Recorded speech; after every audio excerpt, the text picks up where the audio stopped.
নমস্কার জনগণ, আমি সুদীপ্ত। আর প্রিয়দীপ্তর আরও একটি নতুন ভিডিওতে তোমাদের সবাইকে স্বাগত।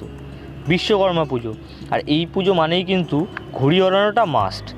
তবে যেহেতু এখন সবাই কাজে ঢুকে গেছি, তাই ঘুড়ি ওড়ানোটা সেরমভাবে হয়ে ওঠে না। তাও ঘুড়ি তো উড়িয়েইছি, কিন্তু তার আগে সকাল থেকে কী করলাম চলো সবটাই তোমাদের সাথে শেয়ার করা যাক।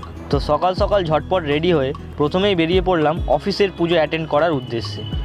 দক্ষিণেশ্বর থেকে ট্রেন ধরে চলে গেলাম আমি বিধাননগর, তারপর সেখান থেকে সল্টলেক, আর এখানেই কিন্তু আমার অফিস।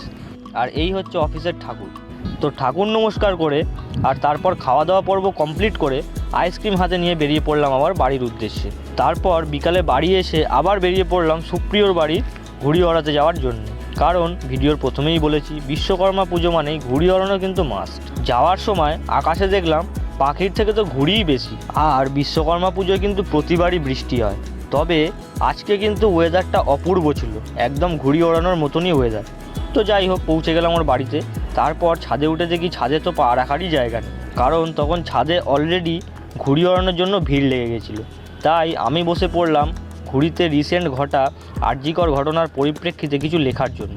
কারণ আমরা সবাই চাই তিলোত্তমা বা অভয়া, যে নামেই তোমরা জানো, তো মেয়েটা একটা সঠিক বিচার পাক। তো লেখা কমপ্লিট করে সেই ঘুড়িগুলো উড়িয়ে আমিও ওদের সাথে যোগদান করলাম। সব মিলিয়ে এইবারের বিশ্বকর্মা পুজোটা কিন্তু বেশ ভালোই কাটলো।